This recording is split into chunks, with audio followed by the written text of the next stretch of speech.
자, 2부 시작됐습니다. 2부에서는 1부 끝부분에서 얘기했던 조선과 여진, 후금의 갈등, 정묘호란, 병자호란을 봅시다. 자, 갈등 시작. 아까 위에서 얘기했던 것처럼 조선이 서인이 주도하는 친명배금 정책으로 누구의 심기를 살살 건드려 후금의 실기를 살살 건드리고요. 그 와중에 모문룡이라는 명나라의 장수까지 두둔하기 시작하면서 너 가도에 살아, 우리가 지켜줄게 라고 말도 안 되는, 물론 누가 옳다고 할 수는 없지만 능력에 맞는 행동을 한 건 아니에요. 그래서 모문룡까지 걷어가면서 후금이 이놈들은 도대체 우리가 무슨 잘못을 했길래 우리한테 이렇게 못 살게 구는 거야? 뭔데 명나라 편만 드는 거야? 한번 본때를 보여야겠어 라고 해서 출동을 합니다. 자, 이게 만약에 한국사라고 하면은 이 정묘호란과 병자호란에 대해서 매우 자세하고 구체적으로 했겠지만, 여기는 동아시아사 과목이기 때문에 일단 일이 일어난 배경과 결과가 가장 중요합니다. 과정은 일단 그 후의 문제고요. 자, 그래서 봅시다. 정묘호란이 일어난 거는 1627년, 연도 기억하세요. 정묘호란 먼저입니다. 연도 기억하시고 1627년 결국 이 조선의 친명 배금 정책, 원인은 요거예요. 친명 배금 정책, 누구의? 서인의. 이 서인의 친명 배금 정책 때문에 빡친 이 후금이 3만 명으로 조선을 침략합니다. 근데 이 당시에 임진왜란이 끝나고 난 직후의 조선이라 열심히 회복을 하긴 하는데 아직 이 후금의 3만 명을 막을 방법이 없어요. 그래서 물론 이 와중에 열심히 싸움을 막아내는 장수들도 존재는 하지만 뭐 임경업 이런 사람들처럼, 자 어쨌든 간에 인조는 야 도망쳐 라고 해서 수도를 버리고 강화도로 피신을 합니다. 우리나라 종특이죠. 쳐들어오면은 일단 안 될 것 같으면 어디로 간다? 강화도로 갑니다. 우리 고려 때도 그랬어요. 원나라 몽골 쳐들어왔을 때. 자, 이 강화도로 피신을 하고요. 그래서 후금이 잠깐만 강화도까지 간다고? 이 새끼들 잡아야 되는데 라고 하는데 아직은 명나라가 망한 때가 아니란 말이야. 그래서 아직은 후금이 명나라와 열심히 전쟁을 하고 있는 상태야. 근데 우리가 지금 이 강화도까지 들어갔다가 발길이 끊겨버리면은 저 명나라랑 싸우는데 좀 골치 아파져 라고 해서 후금이 조선에게 제안을 합니다. 야, 너네 너무 우리 몰아세우지 말고 명나라 편 만들지 말고 우리도 좀 같이 봐줘. 너는 우리랑 같이 형제관계를 맺자 라고 해서 조선에게 제안을 하고요. 조선도 일단 이제 불부터 꺼야지. 알았어. 그럼 우리와 너희와 형제관계를 맺자 라고 해서 후금과 조선이 형제관계를 맺으면서 정묘호란이 마무리는 됩니다. 여기서 마무리 짓고 약속대로 후금 형 어이 조선 아우 라고 잘 지냈으면은 별일이 없었을 텐데, 이 친명 배금 정책을 실시했던 서인들 사이에서 다시 의견이 반으로 쪼개져요. 척화파, 야 우리가 왜 저 오랑캐 금나라를 형으로 불러야 돼?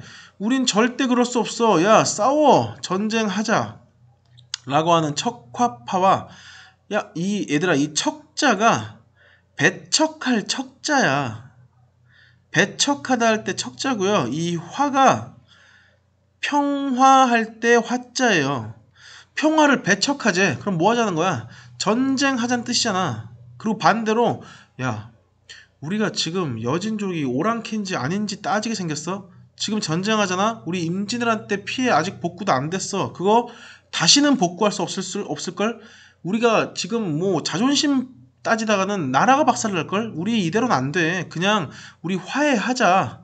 화해를, 이거 평화예요. 뭐한다? 배척이 아니고 얘는 뭐 하는 거야? 주장하는 세력이에요. 그러니까 얘네는 전쟁하지 말고 뭐 하자. 계속 이대로 화해하자 라고 이야기하는 게 주화파야. 척화파와 주화파가 이 정묘호란의 결과 형제관계를 두고 갈등이 일어납니다. 야 갈등 야 화해 맺자. 야 화해는 없어. 싸워. 나라가 망하든 말든 일단 싸워보는 거야. 누가 이길까? 지기랄. 척화파가 이깁니다. 그래서 약속했던 이 형제관계를 다시 끊어버려. 이 와중에 후금은 이제 더 강해져서 무엇이 됐어? 원래는 여진족이었어. 이 여진족이 후금이 되어서 우리를 쳐들어온 거야. 그래서 형제관계를 맺었어. 근데 우리가 형제관계를 일방적으로 끊었어. 그 와중에 이 후금은 청나라로 또 진화했어. 피카츄가 라이츄가 됐다고. 100만 볼트가 1000만 볼트가 됐어. 그 청나라를 만든 사람은 홍타이지라는 사람입니다. 이 홍타이지가 우리가 척화파가 승리하면서 명나라와 계속 관계를 유지하고 청나라의 관계를 다시 끊어버리니까 이거는 내가 얘들아 조선이 못나서가 아니고 내가 잘나서가 아니고요. 사실대로 얘기하면요. 홍타이지가 조선에게 사신을 몇 번 보내요. 조선아 너네 그러면은 안 된다. 조선아 너네 우리랑 같이 형제관계 하기로 했다. 조선아 약속 안 지키면 우리도 어떻게 될지 모른다 라고 경고를 계속하는데 이 서인 척화파가 질질질 이래버려요. 그래서 결국 마지막으로 최후 통첩을 하지. 조선아 우리 이제 청나라라고 황제국이 되었거든. 우리 이 형제관계 말고 너희는 신하 우리는 군주. 무슨 관계? 군신관계. 관계가 뒤에 있네. 여기도 있었네. 우리와 너희와 군신관계를 맺자. 이때 말하는 군주는 청나라고요. 이때 말하는 신하는 조선이겠지 당연히.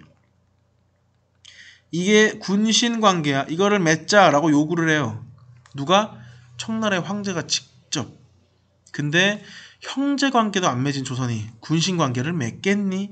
절대 안 맺죠. 그래서 빡친 청나라의 황제 홍타이지가 직접 군사를 이끌고 쳐들어옵니다. 그것이 정묘란 다음에 일어났던 무슨 호란이야? 병자호란이야. 1636년이야. 1636년. 자, 이때도 마찬가지로 쳐들어올 줄 알았어. 이거 봐. 야, 다시 도망가. 라고 해서 인조가 다시 한번 강화도로 피신을 가려고 했거든. 근데 기가 막히게 청나라군이 너네 또 강화도 가려고 그러지? 네 새끼들아 절대 안 통해. 라고 해서 강화도로 가는 백기를 차단시켜버려요. 차단시켜버려. 왜 넘어갔지?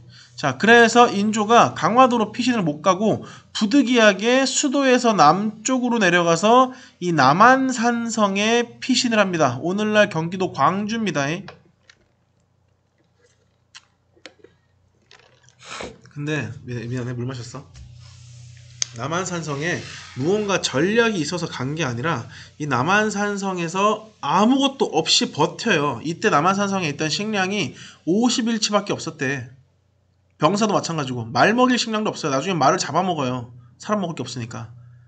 그래서 인조가 남한산성에서 버티다가 야 이거 이러다가 그냥 나 왕이고 뭐고 다 죽겠는데 그냥 가서 항복하자 라고 해서 성 밖으로 나오죠. 그리고 홍타이지 보는 앞에서 머리를 땅에 박으면서 피를 철철 흘리면서 잘못했습니다. 용서를 구하죠. 그 섬이 삼전도라는 섬이래. 그 지역이 삼전도라는 곳이야. 그래서 우리가 이거를 섬 아닙니다, 얘들아. 삼전도의 굴욕이라고 합니다. 삼전도의 굴욕. 이거 오늘날 그 서울 송파 쪽인가? 방이동인가? 그쪽에 가면은 삼전도 비가 있어요. 이거 내가 그 답사 때 학교 다닐 때 답사 때 가봤는데 저기 송파 쪽에 어느 동네에 들어가면은 빌라촌이거든. 저기 우리 여기 학교 앞에 선부동처럼. 근데 거기 어디 놀이터에 가면은 놀이터 한 모서리에 이 비석이 있어. 실제로. 그래서 거기 써 있어요. 뭐 이런 일로 청나라 홍타이지가 쳐들어왔고 여기서 우리가 사과를 한다. 뭐 이런 내용이 써 있어. 그래서 이거를 우리가 삼전도의 굴욕이라고 합니다. 자, 정묘호란과 병자호란이 끝난 이후의 조선의 상태를 봅시다. 당연히 청나라의 군신관계를 수락할까 안 할까 하겠죠. 청나라와 군신관계를 맺습니다. 그리고 청나라와 약속대로 어디랑은 단교를 해? 명나라와 단교를 하죠. 명나라와 단교를 합니다. 근데 명나라랑 단교를 할 수밖에 없는 게 명나라가 망해요. 1644년에 망할걸? 볼까? 예. 자, 근데 쳐들어온 게 몇 년이야? 1636년이었잖아. 이거 병자호란 끝나고 나서 어차피 8년 뒤에 명나라가 망해. 그래서 단교로는 사실 의미가 없고요. 어쨌든 단교는 합니다. 자, 그러고 나서 이제 이 청나라에게 받은 이 복수심을 가지고 부글부글 끓으면서 우리가 저 청나라에게 어떻게 복수하지? 라고 하는 세력들이 등장해 그 사람들을 우리가 세 글자 북쪽에 있는 청나라를 정벌해야만 한다. 북벌론이 등장을 해요. 아직 정신 못 차린 거죠, 솔직하게. 지금 우리가 저것도 못 막았는데 우리 청나라에 가서 북쪽을 정벌한다고? 말이 되겠어? 안 되지. 그러니까 어쨌든 간에 자존심을 세우기 위해서 이 북벌론, 청나라를 정복하자라는 사람들이 등장을 하고요. 반면에 현실 파악에 아주 재능 있는 사람들이 야, 우리 북벌론을 청나라 정벌하는 건 불가능하다. 보니까 청나라가 오랑캐는 맞는데 싸움 잘하더라. 쟤네 옛날보다 발전 많이 됐더라. 우리가 오랑캐든 뭐든 간에 우리보다 나은 점은 보고 배워야 하지 않겠니? 우리 저 북쪽을 보고 단순히 정벌하자, 막 싸우자, 물리치자 라고만 할 게 아니고 배울 건 배우자. 북학파가 또 확산합니다. 두 개로 쪼개진 거야. 호란 이후에 일부는 정벌하자 북벌론으로, 일부는 배우자 북학론으로, 북학파로. 결국 북벌론은 어떻게 될까? 북벌론은 결국에 소리소문 없이 사라져요. 자기들도 나중에 깨달았다는 거지. 말이 안 되는구나 라는 걸로. 그리고 이 북학파는 나중에 야, 청나라든 뭐든 일단 실용적인 것들은 다 배우고 보자 라고 하면서 조선 후기에 뭘로 발전한다? 실학사상으로 발전하게 됩니다. 그 사람 중에 대표적인 인물이 우리가 알고 있는 뭐 정약용도 있고요. 그리고 안산 사람이었던, 안산 사람이에요. 이익, 성우 이익도 존재하고요. 그리고 뭐 많잖아. 뭐 홍대영도 있고, 뭐 여러분들 뭐 국어 시간에 배우는 뭐 박지원, 그리고 열하일기 뭐 호질 배우잖아요. 그리고 뭐 박제가 이런 사람도 있고 실학사상으로 등장합니다. 그리고 북학파들이 등장을 하니까 야, 배워보자. 배우려면 뭐 해야 돼? 옛날에 일본이 당나라에 견당사 보냈듯이 우리도 청나라에 배울 사람들 보내야 될 거 아니야 라고 해서 이 당시에 청나라의 수도가 연경이었거든. 연경. 오늘날 베이징이에요. 베이징을 청나라 사람들은 연경이라고 보냈는데 이 연경으로 배우기 위해 떠나는 갈행자 써서 연경으로 배우기 위해 떠나는 사신들, 세 글자 무슨 사? 연행사를 파견했습니다. 이게 정묘호란과 병자호란 이후 조선의 상황입니다. 자, 우리가 지금 여기 아까 맨 처음 1부에서 봤던 내용 중에 조선과 여진이 갈등을 맺어서 그 갈등의 결과 정묘호란과 병자호란이 벌어졌다라는 것까지 보고 끝냈어. 자, 지금부터 또 뭐 볼 거냐면은 그런 와중에 아까 명나라는 쇠퇴하는 것까지 배웠잖아. 그 다음 어디 뭐 했어? 멸망까지 했거든요. 근데 명나라도 사실 꽤나 뚝심이 있었던 나라라 멸망한 뒤에 아예 소리 소문 없이 사라지지 않고요. 야, 우리 명나라를 다시 한번 일으켜 보자 라는 세력들이 등장을 해요. 그래서 여러분들이 반드시 알아야 할 사건 두 가지를 보고 넘어가겠습니다. 자, 그 중에 첫 번째, 지금 이미 우리는 명나라 멸망한 상태야. 명나라는 멸망했습니다. 그럼에도 불구하고 아주 지속적으로 청나라에 반대하는 운동이 전개됩니다. 자, 명나라가 멸망한 뒤에 지속적인 반청 운동이 전개돼요. 그 중에 첫 번째가 정성공이라는 사람이 일으킨 난이야. 이 사람이 청나라의 반기를 들고 우리는 명나라의 옛날 자존심을 그대로 지켜서 버텨낼 거다라고 해서 요 섬에서 싸워요. 이 섬이 오늘날 어디야? 대만이잖아. 이 대만에서 정성공이라는 사람이 난을 일으켜 어디에 맞서는? 청나라에 맞서는 반청운동이야. 그리고 어디를 다시 세우자? 명나라를 다시 세우자. 친명적인 성격이에요. 아, 여기 있네. 자, 명나라를 다시 세우려고 하는 친명적이고요. 좀 정확하게 쓰자. 명, 그리고 청나라에 반대하는 반청. 그래서 이 정성공의 나는 친명 반청 성격의 운동이라고 알아두시면 됩니다. 자, 그리고 나서 당연히 제압당하고요. 그 다음 3번의 난이라는 게 또다시 한번 일어나요. 이것도 마찬가지로 어떤 성격의 운동이야? 명나라를 다시 한번 일으켜보고 어디를 타도하자?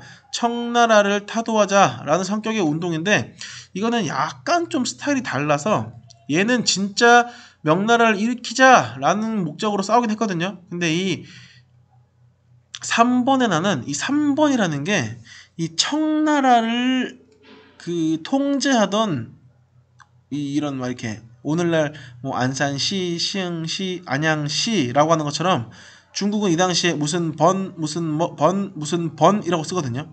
무슨 번 이런 식으로 시, 군, 현 같이 그 중에 이 청나라의 가장 큰 번을 지키던 뭐 여기 이쪽 번을 지키던 사람들의 이름이 여기 나와 있죠. 경계무, 오삼계, 상가희라는 사람, 이 번을 지키는 경계무라는 장군, 이 번을 지키는 오삼계라는 장군, 이 번을 지키는 상가희라는 장군, 이 세 장군이 힘을 합쳐서 일으킨 난이라서 3번의 난이야. 근데 얘네는 사실 옛날 명나라가 망할 때 명나라를 배신했던 인물들이거든. 그래서 청나라를 일으키는데 매우 결정적인 공을 세운 인물이야. 근데 청나라가 만들어지고 나서 얘네를 되게 홀대해요. 찝찝하지. 명나라를 배신하고 우리 편에 붙었는데 얘네가 나중에 우리 청나라를 또 배신할지 어떻게 알아. 그러니까 얘네가 우리가 이러려고 명나라를 배신한 게 아닌데 청나라 니들이 우리를 홀대해? 두고 봐 라고 하면서 점점 청나라의 반기를 드는 모습이 등장을 하거든. 근데 그렇게 세력이 커지다 보니까 청나라에서 저 새끼들 또 뒤통수 치는 거 아니야? 라고 해서 이 3번의 난이 일어나자마자 바로 제거해버려요. 약간 그래서 이 정성공이 일으킨 정성공의 난이라는 약간 성격이 다른데 어쨌든 간에 둘 다 중요한 거는 친명 반청적인 성격을 가지고 있었다는 거 반드시 알아두십시오. 이 3번의 난 이후로는 명나라는 코빼기도 보이지 않고 사라집니다. 자, 2부 끝낼까? 지금 2장 남았거든. 요거랑 그냥 다 하고 끝냅시다. 여기 내용 얼마 안 돼요. 자, 그렇다면은 아까 얘기했죠. 조선이 청나라와 전쟁도 아니야. 사실 일방적으로 완전 털린 건데 패배한 다음에 청나라에 연행사를 보내거든. 이런 식으로 조선이 정묘호란, 병자호란을 끝내고 나서 청나라와 어떤 식으로 교역을 했는지, 자 먼저 청나라와 어떤 식으로 교역을 했는지, 그리고 그 전에 명나라와는 어떤 식으로 교역을 했는지, 그리고 임진왜란 끝나고 난 뒤에 일본 외와는 어떤 식으로 교역을 했는지, 이 파트가 여러분들 마지막 이 페이지랑 여기 페이지에 있는 내용입니다. 봅시다. 자, 조선은 청나라에 뭘 파견한다? 연행사를 파견해요. 요 길로. 자, 서울 서대문 출발해서 평양 지나서 의주 지나서 선양, 여기 오늘 중국말로는 심양이라고도 합니다. 자, 심양 지나서 여기 산해관 지나서 오늘날 중국의 수도인 베이징. 같은 곳이야. 베이징이 청나라 때는 뭐라고 불려? 연경이라고 불려요. 그래서 이렇게 중국의 수도였던 베이징, 연경으로 가는 행렬, 연행사를 파견을 합니다. 이 연행사를 파견하면서 이 청나라와 교역을 했고요. 그 과정에서 이제 어떤 문화들이 수입되고 확산되었는가를 볼 텐데, 잠깐만 얘들아. 자, 다시 봅시다. 자, 이제 어떤 식의 조선 후기의 문화들이 발달을 했는지, 물론 나중에 여러분들 더 많이 나오는 내용인데요. 일단 오늘은 맛배기로 문화가 변화된 문화의 모습이 어느 정도인지만 보고 마칠게요. 자, 먼저 김충선이라는 사람 이름 반드시 알아두고요. 이 사람은 사실 일본인입니다. 자, 여기 이거를 얘들아, 이거 줄 필요 없는데. 자, 이거 지금 이게 원래 여기 이렇게 있고요. 이렇게 밑으로 내려가서 이 부분까지 같이 있는 거거든. 지금 이게 일본이랑 중국이랑 교류하면서 우리 조선이 어떤 식의 문화적인 발전이 있었는지를 보는 파트인데 화면이 잘려 있어가지고 좀 설명하기 애매하네. 자, 이건 지금 밑에 이 부분이랑 같이 보시면 돼요. 이거 참 잘못 잘랐다 내가. 설명하기가 여러분들 눈 아프겠는데. 자, 일단 임진왜란 끝나고 난 뒤에 상황부터 보겠습니다. 임진왜란 끝나고 난 뒤에. 자, 임진왜란 끝나고 난 뒤에 조선에서 일본으로 잡혀간 포로들이 많을 거란 말이야. 막 뭐 도자기 만드는 사람들 누구 많아요. 그래서 조선이 너네가 전쟁을 일으키고 뭐 이렇게 끝난 건 우리가 알겠는데 너희 나라가 잡아간 우리 조선인들은 다 보내줘야 되지 않겠냐? 라고 해서 조선인을 다시 우리나라 조선으로 소환시키기 위해서 협상을 진행하거든. 포로 송환 협상 같은 거예요. 근데 이게 물론 뭐 오늘날처럼 막 뭐 몇 명을 다 뭐 200명 중에 200명을 다 소환하고 이런 식으로 불가능한데 어쨌거나 조선의 입장에서는 일본으로 잡혀간 조선인들을 다시 불러오기 위해서 노력을 했다라는 내용이 교과서에 있거든. 자, 그래서 그 과정에서 파견됐던 사신이 요거야. 회답겸 세환사야. 회답겸 세환사. 이 사람들은 조선에서 일본으로 끌려간 포로들을 송환하기 위한 목적이에요. 포로들을 송환하기 위한 목적으로 회답겸 세환사를 파견하고요. 발음이 안 돼. 회답겸 세환사. 그래서 이제 일본이 이 당시에는 에도 막부니까 도쿠가와 이에야스가 알았어요. 우리는 전쟁을 우리가 일으킨 것도 아니고 그 도요토미가 일으킨 거 아니야. 도요토미는 우리의 적이었어. 우린 너희가 해달라는 대로 해줄게요. 그래서 포로를 어느 정도 송환은 해줘요. 물론 다 주진 않아요. 자기들이 진짜 필요한 사람들은 그냥 눌러 앉게 만들어버려. 뭐 도자기를 굽거나 뭐 어떤 뭐 성리학적인 뭐 이런 뭐 지식들을 갖고 있다던가 그런 사람들은 학자들. 자, 그래서 회답겸 세환사를 파견하고 서로 왕래하면서 다시 조선과 일본이 야, 전쟁 이제 끝났으니까 다시 한번 우리가 좀 화해해봐야 되지 않겠냐? 라고 하는 분위기를 만들어 놓은 다음에 그래, 화해하자 라고 해서 체결하는 약조가 기유약조야. 이거는 포로 송환은 어느 정도 됐으니까 우리 전쟁 마치고 다시 한번 뭘 재개해보자. 국교를 재개해보자 라는 목적으로 맺어진 게 기유약조입니다. 무슨 재개? 국교를 재개하기 위한 목적으로 자 국교 재개 왜 이렇게 글씨를 쓰다 마냐. 자, 국교 재개의 목적으로 체결된 게 기유약조야. 자, 이제 국교를 다시 체결했으니 일본이 우리에게 원하는 것이 있지. 조선아, 우리가 다시 너희를 치지 않을 테니까 우리가 그때 명나라랑도 지금 싸운 뒤라 우리가 중국에 사신을 보낼 엄두가 안 난다. 너희 명나라 청나라랑 이제 좀 친해졌지. 너네 대륙에서 가지고 온 진귀한 물건들 또는 너희가 가지고 있는 진귀한 물건들이나 문화들 우리나라에 좀 전수해 줄 수 없겠니? 라고 해서 조선이 그래, 뭐 전쟁은 이미 끝났고 전쟁은 전쟁이고 또 옆 나라끼리는 사이좋게 지내야지. 우리가 도와줄게 라고 해서 조선에서 선진 문물들을 가지고 내려가서 부산에 도착한 뒤에 배를 타고 일본 전역을 돌면서 일본 천황이 살고 있는 쇼군이 살고 있는 에도까지 발달된 물건들을 배달하러 갑니다. 이 사람들이 조선통신사예요. 조선통신사. 이거 지금 통신사 경로예요. 통신사 경로. 이런 길로 이동을 했다는 거. 그리고 일본이 얘기하죠. 우리 너희랑 무역하고 싶은데 우리 너희 이제 쳐들어가지 않을게. 대신 무역만 하게 좀 도와주겠니? 그랬더니 우리가 얘기하죠. 너네 솔직히 못 믿겠어. 너네 우리 여기 서울까지 절대 못 올라오고 대신 무역은 하게 해줄게. 어디서 멈춰? 딱 여기 부산에서만 무역해. 그래서 이 부산 지역을 일본과 무역할 수 있는 유일한 창구로 열어놓습니다. 그곳의 이름이 뭐야? 외관이야. 자, 이 외관은 부산에 설치된 대일본 무역 창구라고 이해하시면 돼요. 대일본 무역 창구. 자, 이거 조선통신사는 뭐라고 쓸까? 뭐 조선발, 조선에서 출발했다는 뜻이야. 조선발 뭐 문화사절단 같은 의미겠죠. 문화사절단 같은 의미예요. 이렇게 아시면 되고요. 자, 그러면서 이제 다시 좀 위로 넘어갈게요. 자, 그러면서 조선 일본이 저런 식으로 다시 문화를 이제 융성시키고 발달시키는 반면에 우리도 배울 건 배워야 될 거 아니야. 그래서 일본에서 우리나라로 장수 한 명이 귀화를 하거든.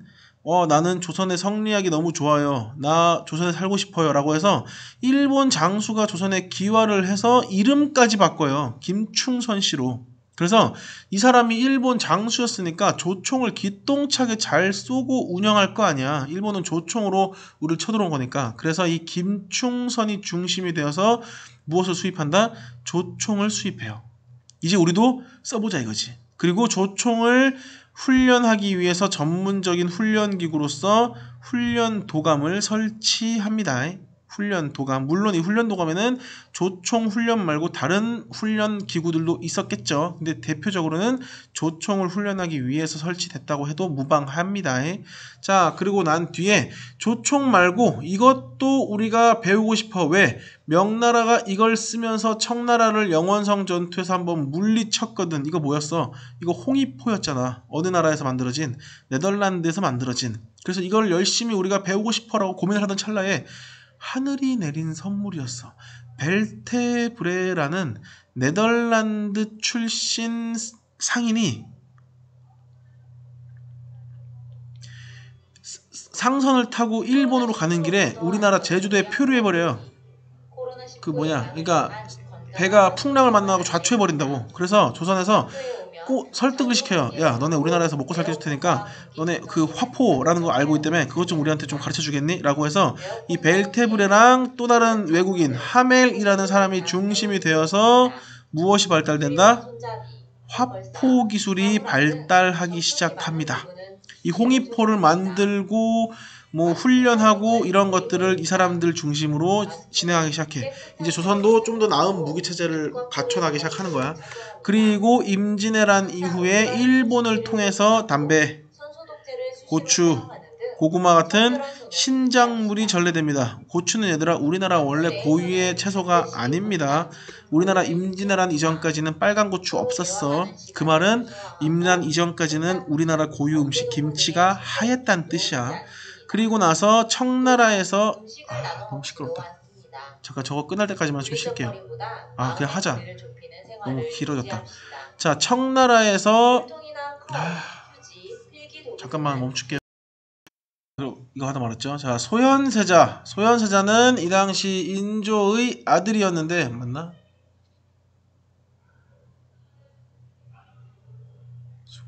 현종의 아들이었나? 갑자기 가물가물하네. 자, 어쨌든 왕세자였는데요. 이 소현세자와 중국에서 서양에서 중국에 달력 역법을 전달해주기 위해 넘어왔던 아담샬이라는 인물이 교류하기도 합니다. 왜냐면 청나라가 정묘호란, 병조호란 끝낸 다음에 조선과 군신관계를 맺고 나서 야, 너네가 또 우리 배신 때릴 수도 있으니까 우리가 인질 한 명은 잡아가야겠다 라고 해서 이 소현세자를 인질로 잡아가요. 이런 거야. 자, 여기서 조선에서 소현세자가 인질로 잡혀가고요. 그리고 청나라에서는 외국에서 넘어온 이 유럽에서 예수의 선교사의 신분으로 넘어온 아담샬이 베이징으로 오는 거야. 그럼 베이징에서 유럽에서 온 아담샬과 청나라의 인질로 잡혀온 소현세자가 만날 거 아니니? 둘이 친분이 생겨가지고 여기서 막 얘가 갖고 온 물건들을 가지고 막 얘가 구경하기도 하고 막 소현세자가 조선의 얘기들을 막 얘한테 전해주고 나면서 서로 교류를 해요. 실제 기록이 남아있어요. 그래서 소현세자가 얘한테 받았던 물건들을 다 바리바리 싸들고 내가 이러한 물건들을 가지고 조선에 넘어가서 조선을 발전시켜야지 하고 넘어갔는데 나중에 독살당해 죽습니다. 이건 실수. 미안해. 나중에 영문 모르고 죽습니다. 급사해요. 그래서 사람들이 왜 죽었지? 라고 알고 보니까 뭐 독살 당했니, 뭐 누가 암살을 시켰니, 막 이런 좀 뭐 어떤 루머들이 있는데 아직까지 왜 죽었는지 정확히 밝혀진 건 없고요. 근데 어쨌든 죽습니다. 어쨌든 간에 이 소현세자와 아담샬이 베이징에서 열심히 문물들을 가지고 교류했다는 거 알아두시면 되고, 자, 마지막 조선의 서적이 일본으로 넘어가면서 임진왜란 이후에 조선의 구리나 활자 이런 것들이 일본으로 넘어가면서 이게 그 내용 아니구나. 자, 이거 조선이지. 조선은 서적과 구리와 활자가 불화가 일본에게 약탈당하죠. 그럼 이 약탈당한다는 뜻은 조선에서 서적과 구리와 활자와 불화가 어디로 넘어갔다는 뜻이야? 일본 넘어갔다는 뜻이죠. 그럼 당연히 반대로 일본의 서적시장, 구리시장, 활자시장, 불화시장은 엄청나게 성장을 하겠죠. 그리고 그 와중에 이 당시에 임진왜란의 결과물로 일본의 성리학이 엄청나게 성장을 하게 됩니다. 일본의 성리학을 발달시켰던 인물, 우리 1차 지필평가에 나왔던 인물이다. 강항이라는 인물에 의해서 나중에 막 뭐 하야시 라잔, 뭐 후지와라 세이카 등의 전수될 만큼 중요했던 인물이에요. 그리고 조선의 도자기 굽는 방법을 일본의 인질로 잡혀가서 일본에 널리 퍼뜨려준 사람 이름 쓰세요. 이삼평이라는 인물도 시험에 가끔 나와요. 이삼평이라는 인물이 일본으로 끌려가면서 일본의 도자기 문화를 엄청나게 확산시킵니다. 그 사람이 확산시켜서 일본 고유의 도자기로 만들어진 것이 아리타 도자기라는 거야. 요 사진에 있는 요 도자기입니다. 그리고 이 이후에 에도 시대의 학문과 기술이 급속하게 발달했다는 것까지 알아두시면 돼요. 딱 30분 채웠네. 자, 여기까지 끝났고 이제 다음 시간에도 마찬가지로 임진왜란 끝나고 명나라, 청나라와 조선과 일본이 또 어떤 관계를 맺었느냐에 대해서 수업할 건데 아마 이거는 여러분들 오프라인 수업이 되겠네. 자, 열심히 들으시고 우리 수요일날 7월 9일날 봅시다. 안녕.